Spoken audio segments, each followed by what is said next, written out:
Bisa saya jelaskan makna Siwalatri dalam hal ini. Selama ini kan banyak berpikir bahwa Siwalatri ini adalah penebusan dosa. Padahal kalau kita melihat filosofi makna Siwalatri ini adalah introspeksi diri pada saat kita mengalami kegelapan. Maka Siwalatri ini jatuh pada film kepitu, di mana film kepitu itu adalah film yang paling gelap.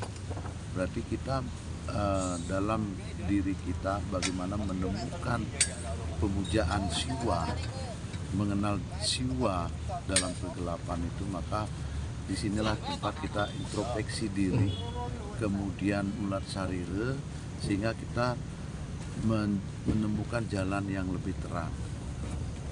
Karena apa? Dalam implementasi menjalankan kehidupan ini, kalau tidak mengalami kegelapan, itu kadang-kadang kita tidak sadar. Maka malam Siwalatri ini mengangkat kesadaran kita untuk lebih dekat dengan yang disebut dengan Brahman.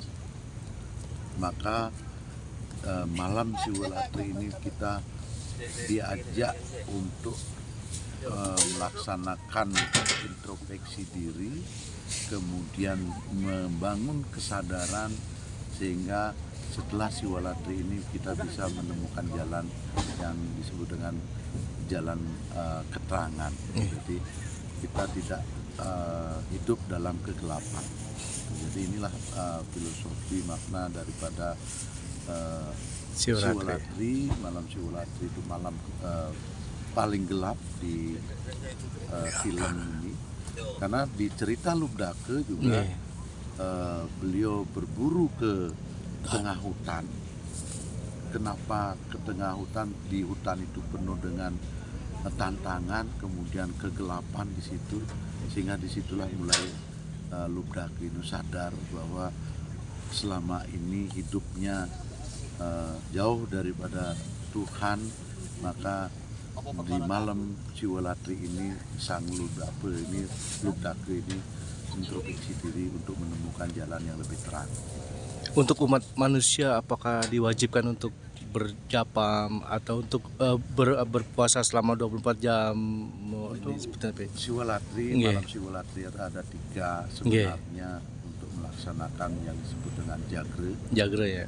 Jagre itu bukan hanya sekedar bergadang saja, tetapi kita siaga, melek istilahnya, dengan hal-hal yang negatif.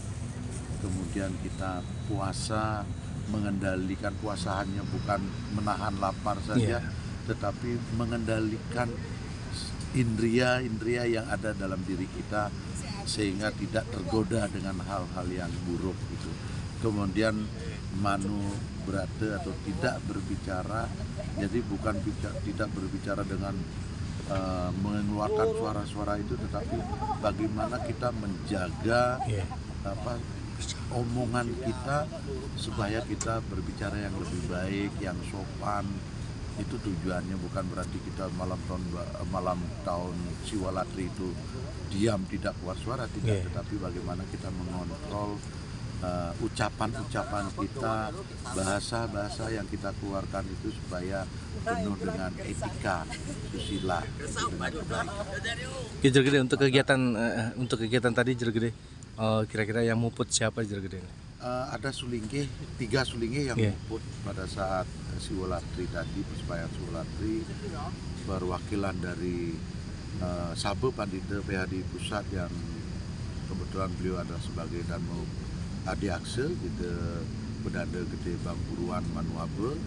Kemudian yang dari Jawa Tengah, yang Romo Wiku Telabah yang dari Salatiga. Kemudian The Begawan Ageni yang di Jogja. Ada 3 sulingge mewakili masing-masing daerah, wilayah. Karena Prambanan ini kan terletak di 2 provinsi, Jawa Tengah dan DIY. Maka sulinggenya juga ada perwakilan dari Jawa Tengah 1, kemudian dari DIY juga 1, dan dari Dharma Adiakse 1. Sip. Nomor 1 Jergede. Om Sati.